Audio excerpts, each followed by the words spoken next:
Come on. Another one if you want it. Good.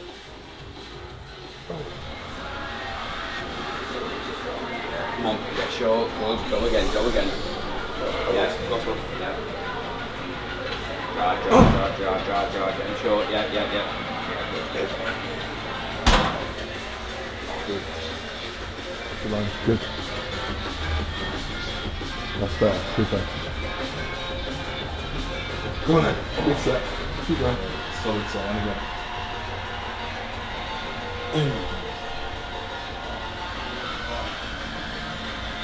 Welcome back to the channel. So 2 of 3 huge collabs while we're back in the UK. Down at, what's the gym called? Le Coach, which is a nice little facility. A lot of good kit, and we're going to hit a push session. And we brought Joe to the channel to add value from bodybuilding perspective, as well as touch on his future plans. So we're going to dive into the push session, talk about volume and how he structures that. Anything to add? nice mate, we're just under 4 weeks out now, my first classic league show, so I guess true bodybuilding now, having transitioned across the men's physique. It's been challenging. I was saying last week in the most recent videos, like I'm at a point now where this is uncharted territory for me in terms of condition and how hard I have to dig. So it's a good time to get some collabs in because it boosts my energy a little bit. Yeah. So we'll have to drag him through the session today. Straight drop water. And where are you flying to Finland? Get a bit crispy. Flying to Finland? Yeah, so Finland fly out on the 21st of July. Get back, literally have a week, and then go to Tampa for a week, and then Texas, and then we finish. And you documenting all that? Yeah. That'll be fun. Especially like being with Josh there, get a few collabs in, hopefully meet Guzman. You're going to try for that? Yeah. Yeah, good. Drive through. Yep. Get short. Yep. What training? Are you just failure at the minute? Or? Yeah, I don't want to take any, like, at this point I don't want to take any risky reps. You don't want to take, it's not any point. I'm thinking like that movement there, I'm just thinking about like driving that connection, and then obviously we're going to move over to a heavier press, so that's where I'll take it. But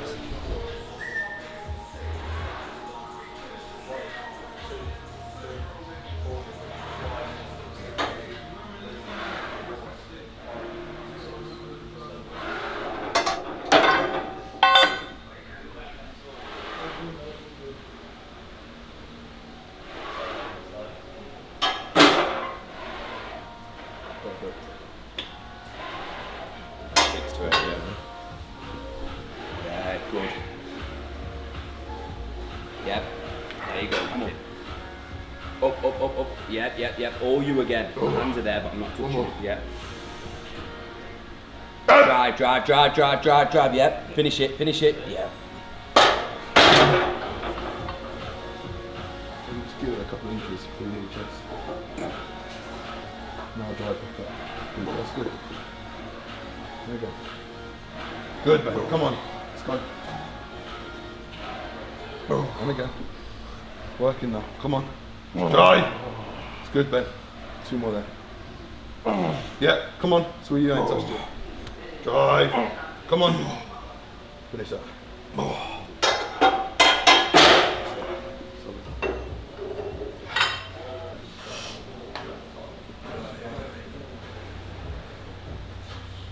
There you go. Yeah. Come on. Stay with it, yep.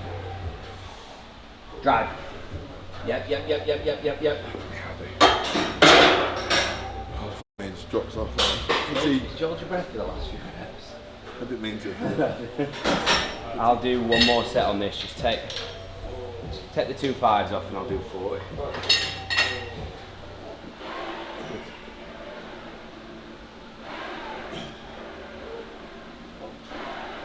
Come on. Still moving that back. Let's go. One more. Come on. Right. Finish that. To you. Good. So we've done a bit fly there. As I was getting to Ben to do it, I was just making sure is realigning with the clavicular fibre. So a lot of people will talk about, you know, upper pec, I want a big shelf. You're not going to get that without actually targeting it. You can't isolate that chest, but you can bias it. So a lot of it's about alignment. You can see here, that's a pretty high incline, so 45-degree there. And on the clavicular fibre, it's even higher. And what we're thinking about, it almost looks a bit like a shoulder movement. You're just driving right up and across, and if you look, you can sort of see the way the fibres run. So the clavicular fibre is going to attach up here, and then they're going to run all the way down here. So you want to align with that, and it's the same now. We're going to do a flat press. That's going to be more sternal and costal, so we're kind of covering all bases there.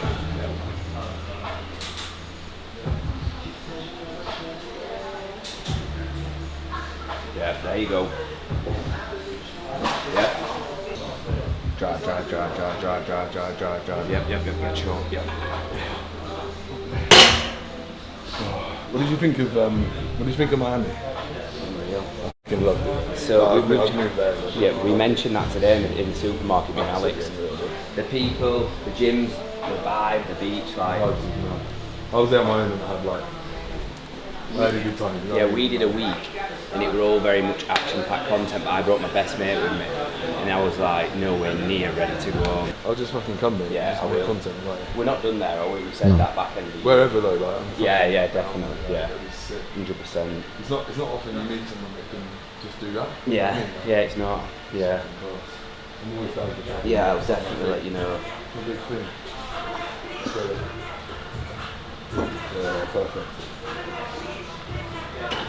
Good. Cross that chest, drive across. Close that gap. Yeah, lovely. Intense, perfect. Let's go.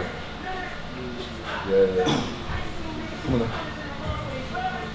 Yeah, working now. 2 more out. At least. Let's go. Drive.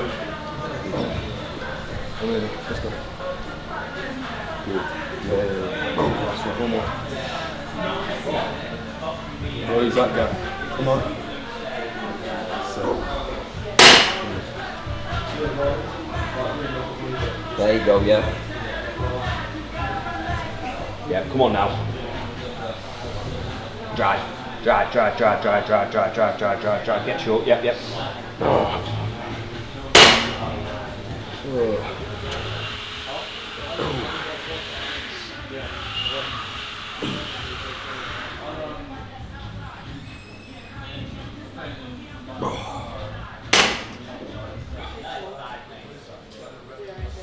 Yep. Yep. Good.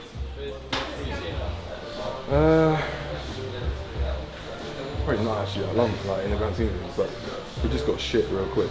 Did it? Yeah. Energy. There's no weight came off for ages, and then we had to dig, and then it's like I'm all right now because I'm getting return on investment. Like it's changing, you know what I mean? Like, and that first week just killed me. Like section 1 of this prep nailed me, and then as I've started seeing things, my condition was changing, but it didn't matter because I need to get my weight down. And I'm thinking, hang on, I've got 10 weeks to get 12 kilos off. I had faith, like I never for 1 second did I not believe it was going to happen, but it just kills you, mate. Every day you wake up, you don't see any return, and you're like, is it going to come? The way I summarised it was I wasn't counting down the days till stage. I was counting the days down the days till it was over, and I was like, that's the wrong mindset. That's you need to be so like. And when I was even there on show day, my vibe compared to everyone else's was different. Everyone's like loving it, and I was just like, God, get this done. And I was just like, nah, yeah, just give me a cookie and let me fucking get a normal life back.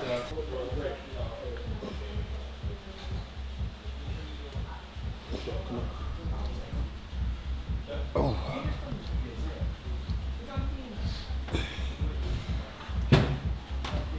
Good. And again. That's it. Corners of the ring. Drive. Yeah. Yeah. Come on. Yep. Yep. Come on. Yep. Up. There you go. Yeah.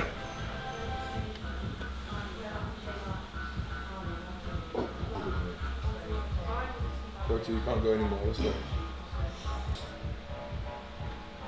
Empty the tank, come on. Good. And again, go through your partials now. 2, 3, get 5, 4, Oh. There you go, come on. Yep. Pull you, come on, drive up. Yep. Yep, now partials. 1 there.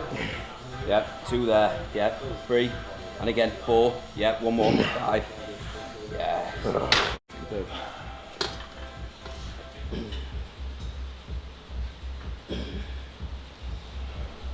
So you can see each exercise at the minute are containing from the typical loading set and back off set. Loading set primarily, more load, back off set, strip the weight off 20%, more volume. The reason for this is because I think generally this is a better way of training. 3 straight sets of 10, you're just going to be lifting the same weight, and I think it allows you to load more weight from a lower volume perspective, and then again lift heavier and just increase the volume but just with slightly less load.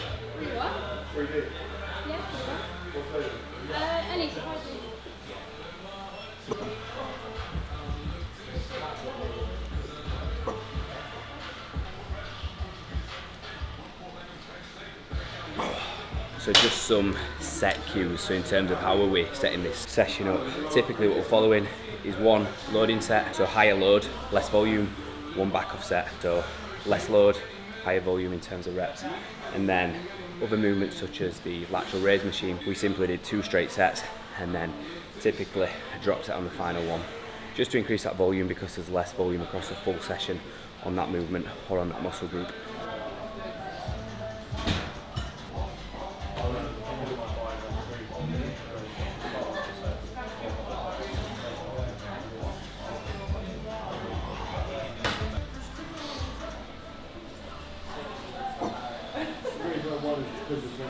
It is the exact. Some tempo cues per exercise. Look closely how we're performing them. So typically the eccentric portion of the movement is 3 seconds, and then we're holding the concentric portion of the movement for 1 to 2 seconds. Really training to feel, because at the minute Joe's very fatigued, he's 4 weeks out, so the mind to muscle connection as well as driving that intensity is more important than ever.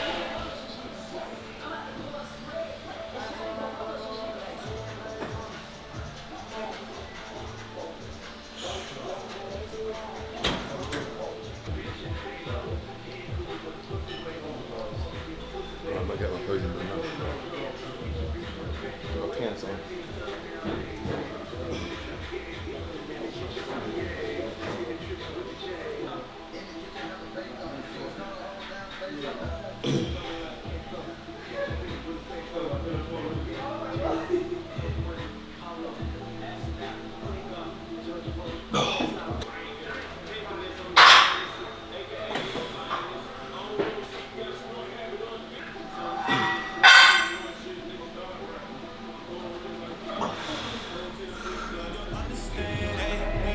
Time, you don't need to understand, eh? You just show them how to do it when you don't know what to say. Tell me how you plan to win if you plan to play it safe. Moving fast, already gone, yeah, but you bringing me back. Try to double cross me, dog, just let me relax. Stop assuming what we doing. Keep it moving, what we doing. Cause it can get dangerous. Cause it can get dangerous.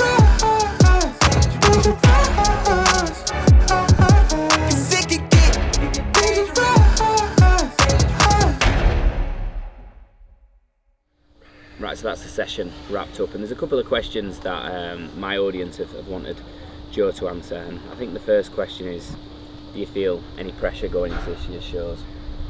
Do I feel any pressure? Do you know what? I don't feel too much pressure. I felt a lot more pressure last year.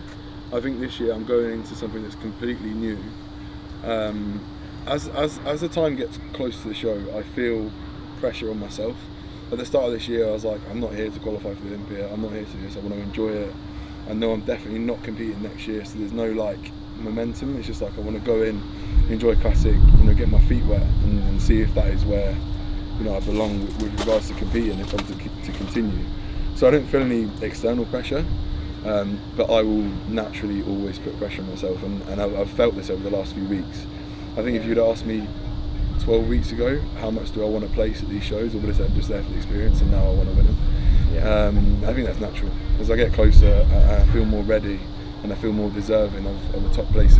I want it.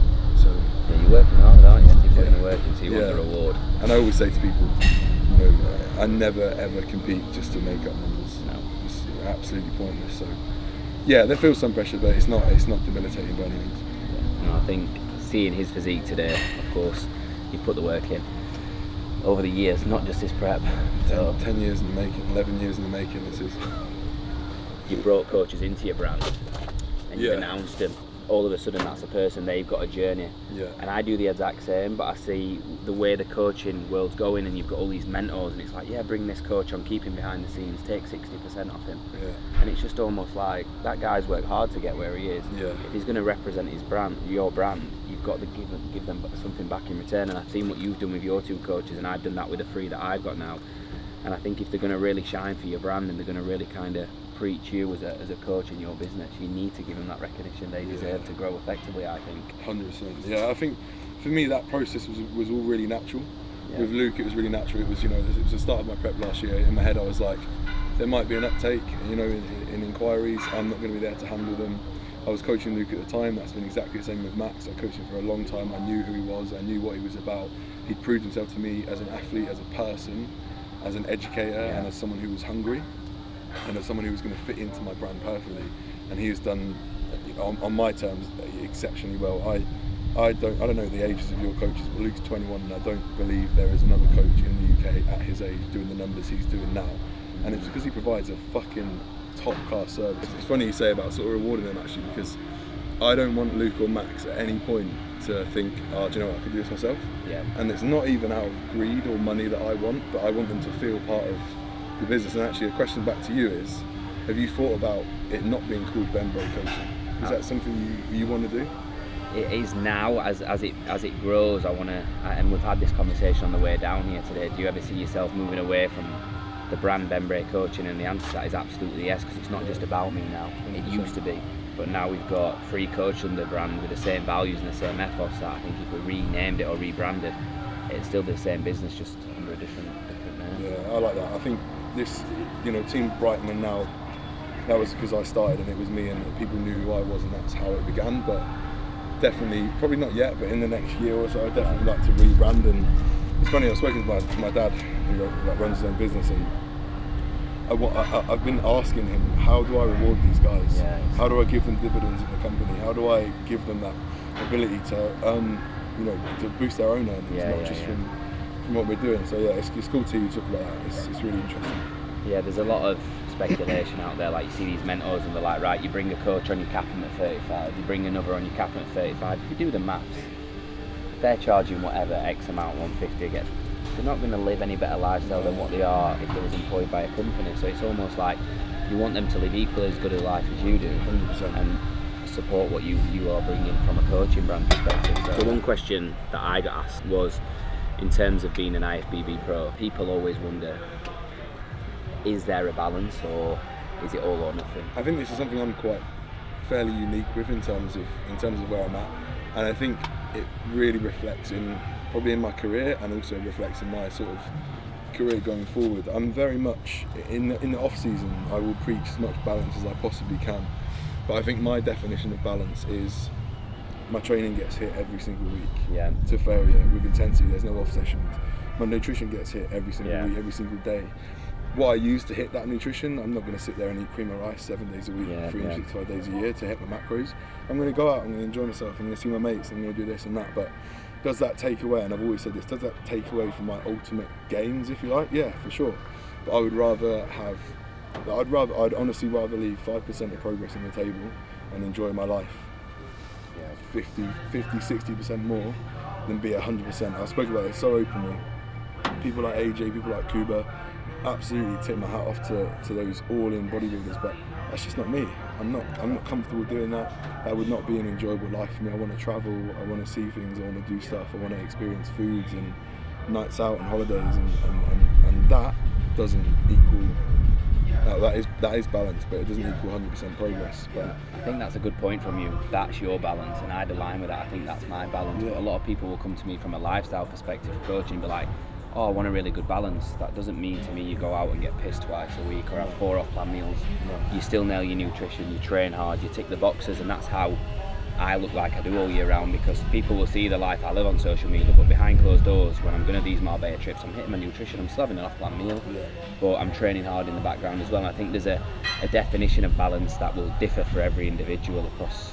And do you know what? I think a really interesting point is on that is that I think you earn a more relaxed level of balance. People might forget that I've spent 11 years doing this, and for 6 or 7 of those years when I was building a physique, I wasn't balanced. No. It was everything to me. And obviously when prep comes around, there's absolutely no balance. There's no balance doesn't even exist in my world for the last few months and for the next few months. But I've spent 7-8 years building the tissue to allow myself a bit more leeway, and I think that's the same with you. So you spent a long time. If I look back over the, what's the percentage of time that I've spent, on point? It's a lot more on than it is off by a long stretch.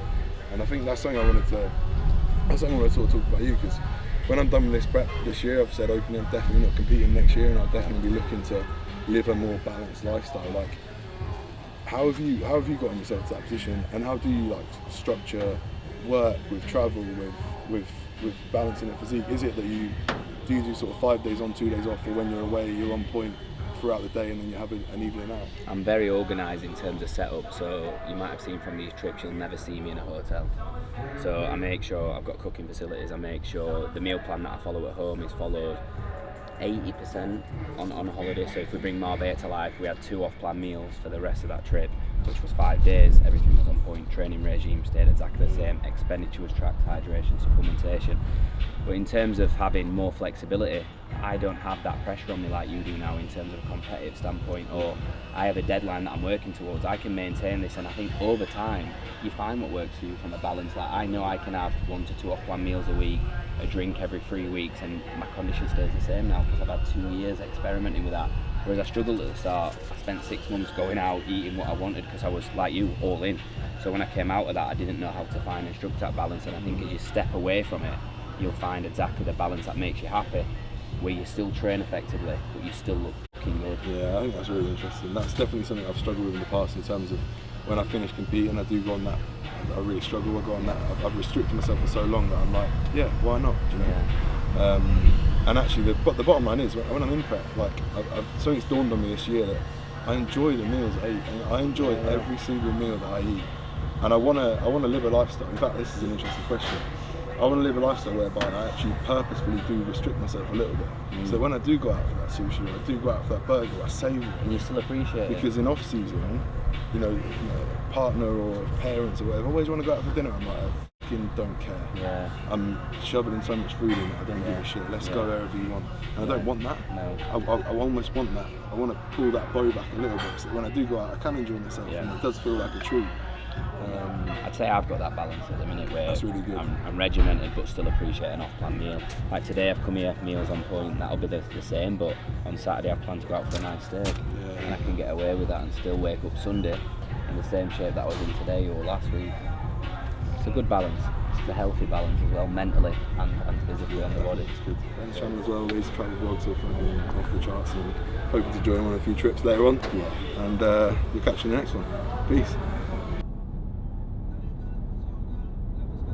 Just back on the way home now from Cambridge after a really productive session. I hope you guys took a lot away from that in terms of how to perform movements correctly. Of course, having an IFBB Pro is very, very well respected within the fitness industry on the channel.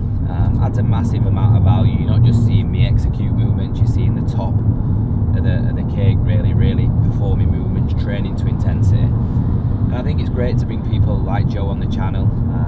As I said, from his physique development perspective, what he's achieved, he's so respectful.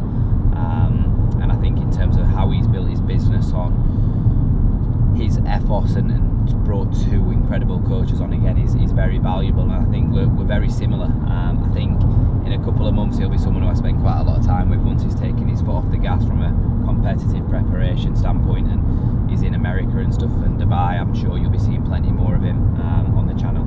He's a great guy, so if you don't follow him, we'll drop his Instagram and his YouTube on here, and we wish him all the best in the next 4 weeks, but it's good to bring people on like that.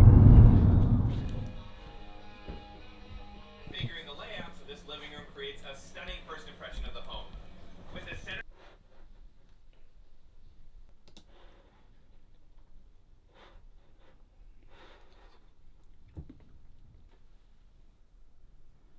So we're back in the lab now for the second phase of the check-ins, and we're going to introduce you to the new coaching staff who joined the brand. Due to the expansion of the team, the demand was through the roof. It made sense to bring 2 new coaches on board. So we're going to firstly introduce you to Alex Woods. This is the start of the next chapter. Having worked in the fitness industry for a number of years, working with hundreds of clients, ranging from lifestyle clients to elite bodybuilders. I'm absolutely delighted to be able to say that I'm joining Bray Coaching as a head coach. So I started out my fitness journey knowing that I wanted to help people improve their physique, improve their lifestyle. So this started out also with a keen interest in strength conditioning. From here, I went and studied a BSc in sport and exercise science, and then I went on to continue my studies to study an MSc in applied sport and exercise science. My personal fitness journey has seen me compete in the men's physique division, having competed at the highest possible standard as an amateur, and most recently winning the Junior British Championships in 2019, and just come off stage at the Amateur Olympia this year. I'm here to provide a new dimension to one of the fastest growing online coaching brands in the UK. I couldn't be more ready for the next chapter of my coaching career. So now you've seen Alex and what a great asset to the team he's going to be, primarily dealing with prep clients. We're going to introduce you to Finlay. I've been an established coach for 2 years now. Within that time, I've invested an awful lot into self-development. Not only taking my knowledge to new heights, but developing my own physique as well. I'm excited to now announce that my next step is to join Bray Coaching. I take an awful lot of pride in being a results-focused coach, and I've transformed a number of individuals already. Not just physically, but mentally. Bray Coaching is one of, if not the leading men's lifestyle coaching brands in the UK right now. And that happens to fall in line perfectly with my goal of wanting to be one of the most young, respected, established male coaches within the industry. I'm not here to make up the number of coaches within the industry, I'm here to be one of the best.